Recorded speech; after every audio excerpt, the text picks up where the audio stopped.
Bienvenidos a La Oveja Eléctrica, el programa de ciencia y pensamiento de Canal 22, en donde hoy hablaremos de cómo la basura está íntimamente ligada a la revoltura y de este entendimiento puede surgir el uso inteligente de los residuos para aprovecharlos y tener un entorno limpio y digno. En este marco, es tiempo de utilizar literal y metafóricamente la escoba en nuestras casas, ciudades, en nuestro planeta, para ver las opciones que tenemos para dejar de hacer basura. De ello conversaremos con Hipólito Rodríguez, doctor en Ciencias Sociales, destacado experto en historia urbana y en estudios de desarrollo sustentable y medio ambiente, quien nos adentra en el problema de los viejos y nuevos paradigmas de lo que consideramos basura.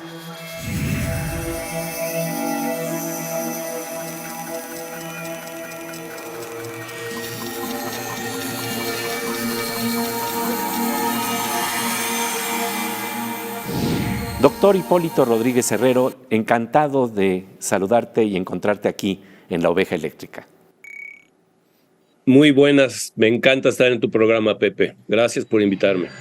Y pues para hablar precisamente del problema de lo que consideramos basura o desechos, simple y sencillamente esas palabras a veces tienen una connotación peyorativa. ¿Cómo las podemos resignificar? Bueno, hay que decir que propiamente la basura, como la llamamos cotidianamente, nace de la revoltura de nuestros desperdicios, de nuestros residuos. Nosotros en nuestro proyecto de investigación planteamos que la basura nace de la revoltura. Es decir, que cuando en la vida cotidiana metemos en una bolsa de manera indistinta, indiferenciada, todo tipo de residuos, ahí estamos generando basura. En realidad, si separamos los residuos, si nos tomamos ese pequeño trabajo cotidiano de poner en bolsas diferentes, particularmente lo que es desperdicios de comida respecto de los demás desperdicios, que puede ser el vidrio, el cartón, el plástico, simplemente el separar, ya dejamos de generar basura. Y en este marco, digamos que hay algunas acciones que pueden ser clave, y esto tiene que ver precisamente con esa separación de la que hablas, esa posibilidad de discernir qué es lo que se puede rescatar. Claro, es que en realidad tenemos que ver, hay una historia de la basura. Vamos a decir que en las sociedades de nuestros abuelos, digamos hace 100 años, propiamente no había más que muy poca basura, muy poquita. Prácticamente todo podía ser reciclado, todo podía devolverse a la tierra de donde venía. Y es en la sociedad industrial, en el mundo moderno, en el mundo urbano, donde estamos enfrentando ya el problema de que tenemos grandes, pero grandes montañas de basura, precisamente generados por la revoltura.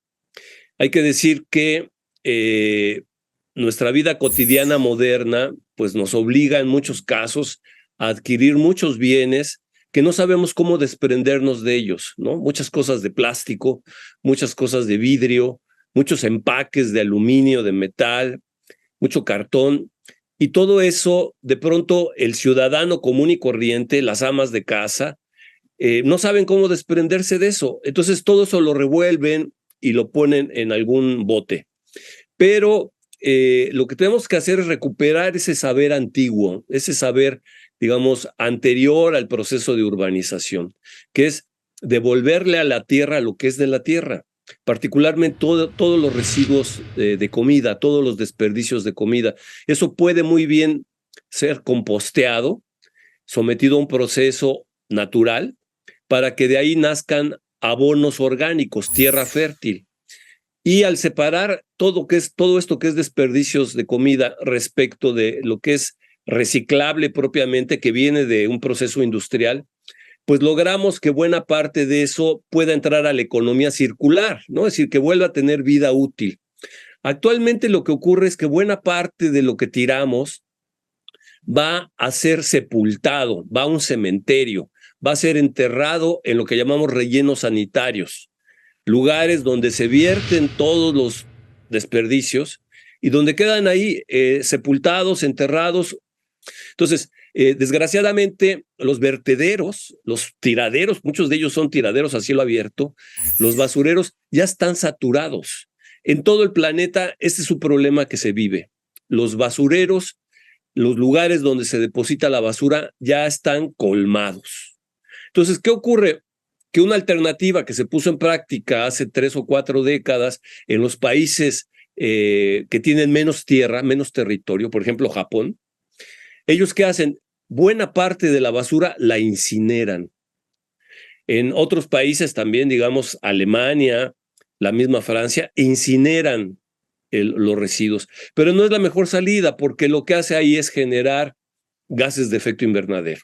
Es decir, lo mejor es reciclar los residuos, volverlos a meter a la economía y solamente la parte que no podemos aprovechar nuevamente, los desechos propiamente, eso sí hay que mandarlos a ese cementerio, a ese lugar donde sepultamos los residuos. Pero ese es un compromiso que tenemos que adquirir todos como ciudadanos, pero también las empresas que nos venden muchas cosas que francamente no sabemos qué hacer con ellas, ¿no?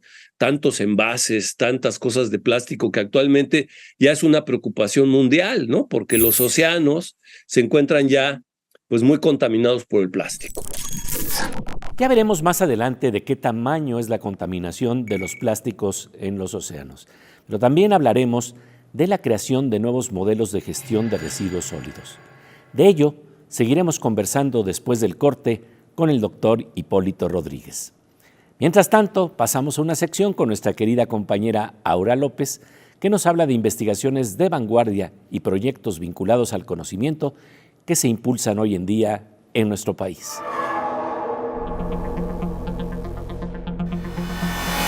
Querida Aura, un gusto encontrarnos aquí en La Oveja. Así es, Pepe. Oye, ¿qué podemos hacer con la presencia de plásticos en prácticamente por todos lados? Como en el agua. ¿Ustedes sabían que el 90% de nuestra agua embotellada ya está contaminada por microplásticos?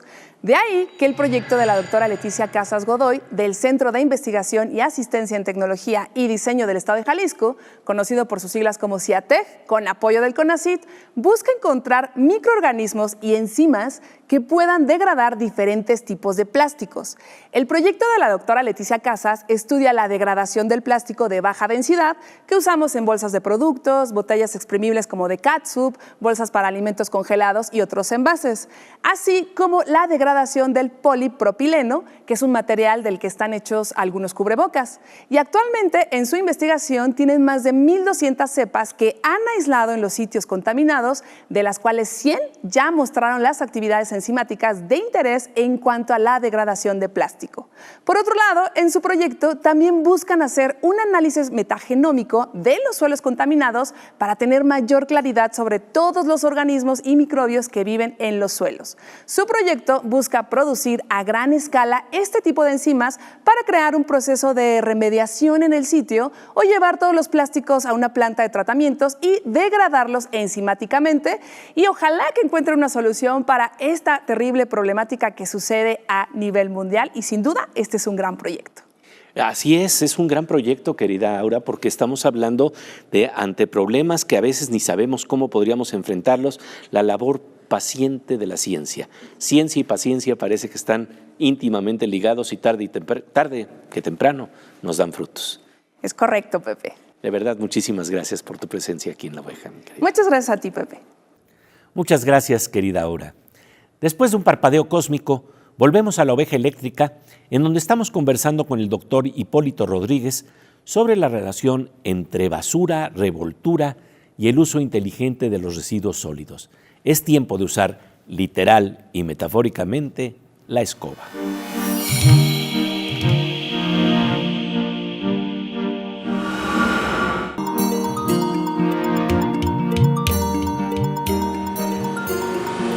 Como de rayo con tintes verdes y dorados para alumbrar los usos más inteligentes y limpios de nuestro entorno, estamos de regreso en la noche cósmica de la oveja eléctrica para seguir conversando con el doctor Hipólito Rodríguez, quien es coordinador técnico del Proyecto Nacional de Investigación e Incidencia del CONACYT en la investigación y resolución de la problemática nacional de los residuos sólidos urbanos. El doctor Rodríguez nos habla de la necesidad de crear nuevos modelos de gestión de lo que generalmente llamamos de manera despectiva basura.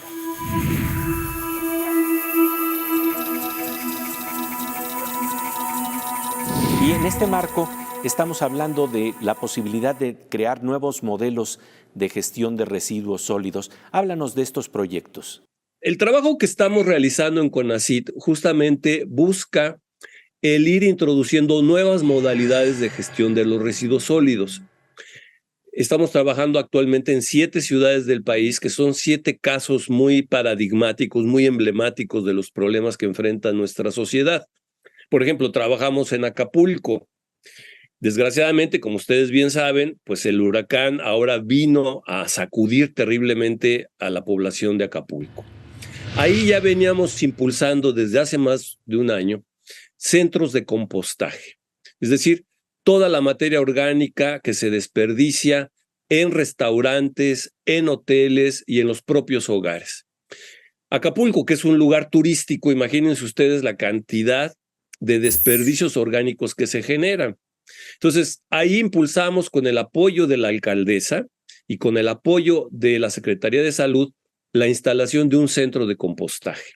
Un centro de compostaje tiene la capacidad de recibir buena parte de nuestros desperdicios orgánicos y convertirlos en abonos fértiles. Eso mismo hemos venido impulsando en otras ciudades del país, particularmente en Puebla, en Tlaxcala, en Oaxaca, es decir, ciudades donde la población ya está sensibilizada acerca de lo importante que es separar su materia orgánica para que ésta pueda convertirse en abonos fértiles. El otro punto que también estamos impulsando es dignificar el trabajo de los recicladores, lo que actualmente llamamos pepenadores. Son trabajadores que hacen su trabajo en condiciones muy indignas, en condiciones muy insalubres, y se exponen a muchos problemas de salud, pues porque están en contacto directo con la basura, están escarbando en la basura a ver qué pueden reciclar. Justamente lo que queremos es dignificar el trabajo de los recicladores, porque es un trabajo muy importante y que podríamos potenciar justamente separando los residuos, de tal manera que para ellos ya no resulte tan difícil encontrar cosas que podamos meter nuevamente al mercado. En la Ciudad de México, por ejemplo, han hecho un trabajo muy importante en la delegación de Azcapotzalco, generando prácticamente una planta industrial donde todos los residuos que llegan recolectados por la autoridad municipal son sometidos a un proceso de criba, a una separación en una banda de producción. Ahí van separando lo que es plástico, lo que es cartón, lo que es latas, y de ahí pueden realmente aprovechar muy buena parte de ello. Todo lo que son residuos de plástico, todos los envases donde vienen las comidas chatarras, ¿no? Todas las papitas, todas las galletitas, todas las golosinas que suele comer nuestra gente, esos envases se reúnen, se hacen unas grandes pacas, casi de 1 metro cúbico, se aplastan, se comprimen y se le entregan a las cementeras. Las cementeras utilizan ese tipo de residuo como un combustible para sus hornos.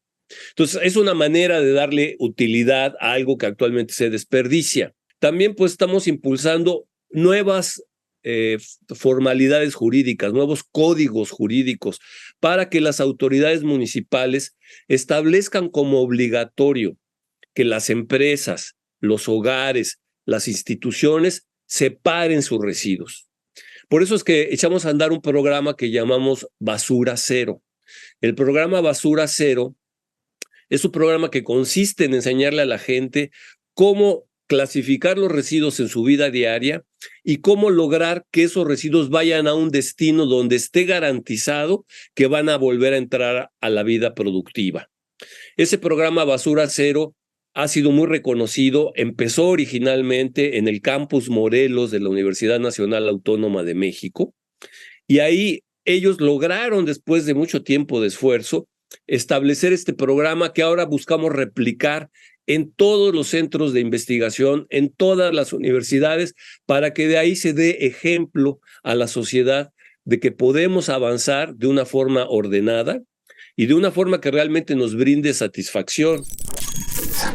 Para conocer qué podemos hacer con el fin de crear una cultura de basura cero, literalmente hay que usar la escoba. Ese es el nombre de un boletín que impulsa el doctor Hipólito Rodríguez. El subtítulo de esta publicación: Opciones para dejar de hacer basura. Lo puede consultar en la página que aparece en pantalla. De ello, seguiremos conversando con el doctor Hipólito Rodríguez después del corte. Mientras tanto, nuestro querido doctor Morsa, el físico Manuel López Michelone, nos interna en las revolturas y basuras que pueden aparecer en el mundo de las computadoras y la informática.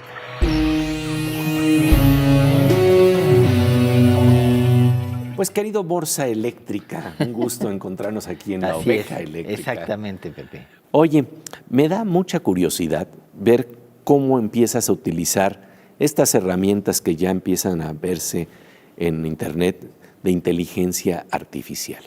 ¿Qué les preguntas? ¿Qué haces con esa inteligencia artificial? Fíjate que una de las ideas primeras, que además tiene mucha historia, es corrección de los programas de computadora. Una de las tareas más complicadas que tenemos los que programamos es que el programar lleva tiempo.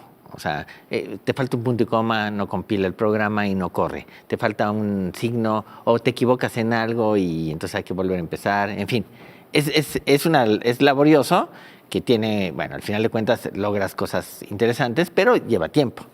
Entonces, le puedes poner a estas nuevas inteligencias artificiales que te hagan parte de tu código. Pero es una gran ayuda ya tener la mitad del trabajo hecho. La estructura ya está armada, está nada más tengo que ver lo que está pasando. Pero el programa me dice, me pone en comentarios, en esta parte hago el ordenamiento, en esta parte saco la información y la pongo en tal lugar, qué sé yo. Eso es lo que es impresionante. Oye, y para jugar, es decir, cuando de repente quieres hacer esas preguntas de curioso que tú tienes, ¿cómo has jugado con esa inteligencia artificial? Bueno, a mí lo que me llama la atención es hacerle preguntas. Por ejemplo, una vez le pregunté qué es la nada. ¿Sí? ¿Y qué te dijo? Y el programa me sacó un texto de 50 palabras diciéndome en filosofía lo que significa la nada. O sea, yo nomás le pregunté qué es la nada, ¿no? Y entonces me sacó un rollo que dije, es impresionante, ¿no? Y bueno, y la inteligencia artificial programada con humor además es muy divertida. Eso es también bueno, ¿no? Por ejemplo, estos que uno les habla, estos asistentes electrónicos, ¿no? El otro día le hablé y le dije, ya llegué, así susurrando, ¿no?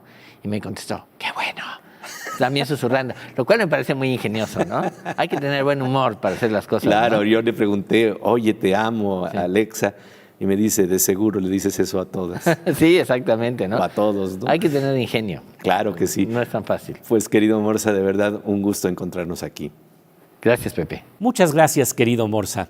Después de un parpadeo cósmico, seguiremos conversando con el doctor Hipólito Rodríguez sobre las opciones que tenemos para dejar de hacer y hacer, para dejar de hacer basura y hacer un uso inteligente de los residuos sólidos.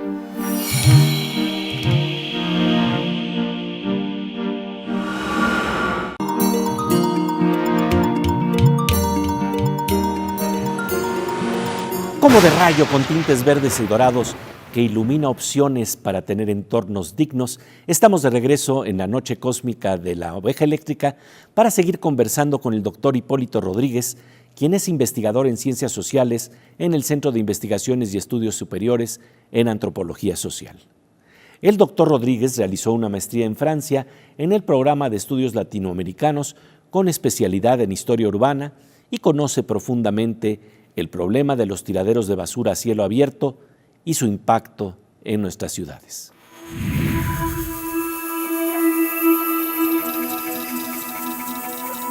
Como les digo, los basureros ya están saturados. Año tras año los basureros se saturan y tenemos que buscar otro sitio donde depositar la basura, generando un gran impacto ambiental, porque hay que decir que se daña mucho el ambiente, se trastorna mucho nuestro paisaje. Tiraderos al aire libre, ¿no? Estamos hablando de tiraderos al aire libre. Sí, exacto. Hay mucho tiradero al aire libre, tiraderos ilegales, ¿no? Ustedes saben, por ejemplo, ahora en el sur de Veracruz, el presidente recibió una solicitud de parte de la población de las ciudades de Coatzacoalcos, Minatitlán y Cozoleacaque para poner en orden un tiradero a cielo abierto que tenían ahí, un tiradero espantoso, uno de los más grandes del país, que se le conoce como Las Matas. El presidente precisamente le encomendó a CONACYT y a la Semarnat a que interviniéramos en el área para clausurar definitivamente este tiradero a cielo abierto. Así como este, hay muchos otros en el país. Entonces, ¿qué se tiene que hacer? En primer lugar, irlos clausurando de forma correcta, porque son lugares tóxicos, son lugares donde hay muchos elementos que pueden dañar la salud pública. Y lo que tenemos que hacer es enseñarle a la población, enseñarle a las autoridades cómo hacer bien un relleno sanitario. Un relleno sanitario bien hecho, que cumple con la norma, no tiene por qué oler mal, no tiene por qué tener sopilotes, no tiene por qué contaminar cuerpos de agua y no tiene pues por qué generar impactos en su entorno. Entonces, un relleno sanitario pues es lo que la norma indica, la norma 083, y es lo que pocas veces se cumple en el país. La verdad hay que decirlo, que de los 2,000 y pico municipios que hay en el país, prácticamente son 20 o 30 más, cuando mucho, los que cumplen con la norma. La mayor parte son tiraderos que no cumplen con la norma y en consecuencia contaminan, dañan el entorno y lastiman severamente el paisaje. Es decir, vivimos en un territorio donde desgraciadamente es frecuente encontrar vertederos que francamente son muy dañinos para nuestra gente. Estamos hablando de que deberíamos de concebir las ciudades una vez que hemos pasado a estos procesos de industrialización, tal vez como lo planteaba Leonardo da Vinci, que señalaba que las ciudades eran de alguna suerte un cuerpo, y ese cuerpo también tiene la forma de expulsar sus residuos de manera orgánica y de manera inteligente, ¿no? Claro. Iván Illich, que es un autor muy importante que todos deberíamos de leer, Iván Illich, sus obras escogidas las publicó el Fondo de Cultura Económica. Él planteaba en uno de sus textos, un texto que se llama H2O o Las Aguas del Olvido, claro, que justamente tendríamos que volver a esa ciudad de la que habla Leonardo, ¿no? Una ciudad que sea responsable de sus residuos, que sea responsable de sus desechos, que se haga cargo de que esos desechos puedan ser asimilados por la naturaleza y que no esté trastornando paisajes que para todos nosotros son maravillosos, ¿no? Todos amamos la naturaleza, todos queremos tener un paisaje limpio, de modo que sí realmente es un gran desafío para nuestra modernidad el neutralizar, el desactivar estas prácticas nocivas. Nuestra gente se tiene que acostumbrar a llevar sus bolsas de tela, sus bolsas de piel, sus bolsas hasta de un plástico, pero perdurable, un plástico que dure mucho tiempo. Y ya no recibir tantas bolsitas de plástico. Esas bolsitas de plástico son las que más daño nos hacen, ¿no? Porque son las que actualmente van a dar a los ríos, van a dar a los océanos. El plástico tiene esa facultad, ¿no? Ese atributo de ser una materia que se puede fragmentar y volverse prácticamente nanopartículas de plástico. Y esas son las que van a dar a los océanos, donde son ingeridas por los peces, por todos los seres vivos, y al fin y al cabo regresan a nuestro propio consumo. Buena parte de nosotros ya tenemos plástico en nuestros intestinos, en nuestro cuerpo. Y como bien lo planteas, tener la información, tener la escoba para precisamente poder hacer este trabajo que es tan importante, en donde nos volvemos copartícipes del cuerpo colectivo que se llama ciudad, para tratar de manera inteligente y creativa nuestros residuos. Te agradecemos muchísimo, Hipólito Rodríguez, tu presencia aquí en La Oveja Eléctrica. Un gusto saludarte. La verdad ha sido un gusto estar aquí con ustedes. Una información muy importante que nos da el doctor Hipólito Rodríguez señala que los organismos internacionales consideran que en los próximos 20 o 30 años se va a duplicar la cantidad de plástico en circulación en nuestro planeta. De ahí la necesidad de tomar medidas individuales y colectivas, de responsabilizarnos y cuidar y reciclar nuestros entornos en forma sustentable. Lo usado no es necesariamente basura, como nos recuerda un fragmento de un poema de Bertolt Brecht. Esas losas en torno a viejas casas, desgastadas de haber sido pisadas tantas veces, esas losas entre las que crece la hierba, me parecen objetos felices, impregnados del uso de muchos, a menudo transformados, han ido perfeccionando sus formas y se han hecho preciosos. Agradecemos las opciones inteligentes para dejar de hacer basura que nos brinda el doctor Hipólito Rodríguez en La Oveja Eléctrica. Y hablando de inteligencia, es claro que la inteligencia se puede unir con la música y la gracia creativa de nuestro querido juglar cósmico Fernando Rivera Calderón en la sección Cantos Cuánticos. Pues querido Fernando Rivera Calderón, un gusto encontrarnos en este espacio cósmico. Igualmente, aunque vengo un poco melancólico. Perdón, melancólico, perdóname. Y bueno, pero tú sabes que también la melancolía a veces nos conecta con cierta luz, con cierto sol. Sí, sin duda, una luz tenue, pero luz al fin. Y aquí les tengo una receta musical para hacer que la melancolía se vista de gala. Hoy mi melancolía va a salir a la luz del día y va a vestir sus mejores galas, va a tomar el sol. El sol. Hoy mi melancolía va a reír, comerá sandía y va a decir sus mejores frases de superación. Hoy mi tristeza va a cantar y si va a desafinar es porque así lo quiero yo. Hoy mi tristeza va a bailar y si voy a tropezar es porque así lo quiero yo. Caigo yo. Así me caigo yo. Hoy mi melancolía va a salir, en la noche fría va a sentir que tal vez mañana va a salir el sol, el sol. Que así sea por la melancolía de todos.